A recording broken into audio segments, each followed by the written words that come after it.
కేవలం 7,999 up to 10 kgs వరకు బరువు తగ్గి అధిక బరువు నుంచి వచ్చే ప్రధాన సమస్యలను దూరం చేసుకోండి. ఏపీ సర్కార్ ప్రతిష్టాత్మకంగా చేపట్టిన పోలవరం బనకచెర్ల ప్రాజెక్టులో మొదటి అడుగు పడింది. గోదావరి నదిలో వృధాగా పోతున్న నీటిని ఉపయోగించుకునేలాగా భారీ రిజర్వాయర్ నిర్మాణానికి శ్రీకారం చుట్టింది. ఇందుకు సంబంధించి సర్వే ప్రారంభమైంది.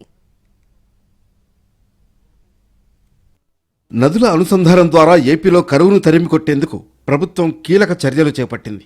ఇందులో భాగంగా పోలవరం బనకచెర్ల అనుసంధానం చేస్తే నాగార్జున సాగర్ కుడికాలువ ఆయకట్టు స్థిరీకరణ చేయొచ్చని భావించింది. 200 టీఎంసీల నిల్వ సామర్థ్యం కలిగిన రిజర్వాయర్ నిర్మాణానికి శ్రీకారం చుట్టింది.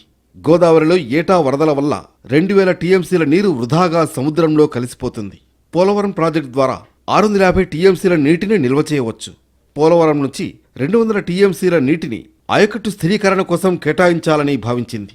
ఇందులో భాగంగా పల్నాడు జిల్లా బొల్లాపల్లి మండలంలో రిజర్వాయర్ నిర్మాణానికి అనుకూలమైన ప్రాంతాన్ని ఎంపిక చేసింది. బొల్లాపల్లి మండలం మేళ్లవాగు, అయ్యన్నపాలెం, గుమ్మనంపాడు, రేమిడిచెర్ల, గరికపాడు గ్రామాల పరిధిలో భారీ కొండలు ఉండడంతో అక్కడ నీరు నిల్వ చేసేందుకు అనుకూలంగా ఉంటుందని నిర్ధారణకొచ్చింది.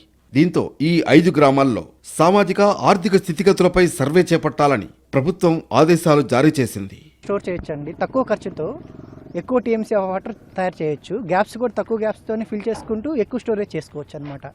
దానివల్ల ఇక్కడ గ్రౌండ్ వాటర్ కూడా ఇంప్రూవ్ అవుతుంది. ప్లస్ ఆల్రెడీ 9 లక్షల ఎకరాలకి స్టెబిలేషన్ ఇస్తూ ఎక్స్ట్రా 3 లక్షల ఎకరాల వరకు మనం సాగునీటిని అందించవచ్చండి. అదొక మెయిన్ బెనిఫిట్.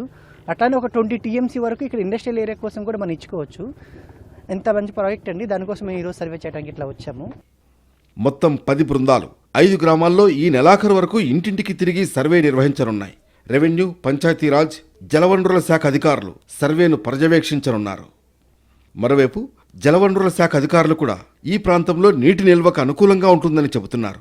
లోతట్టు ప్రాంతం కావడం, అటవీ ప్రాంతం ఎక్కువగా ఉండటం, చుట్టూ కొండలు ఉండడంతో రిజర్వాయర్ నిర్మాణం సులభతరమవుతుందని చెబుతున్నారు.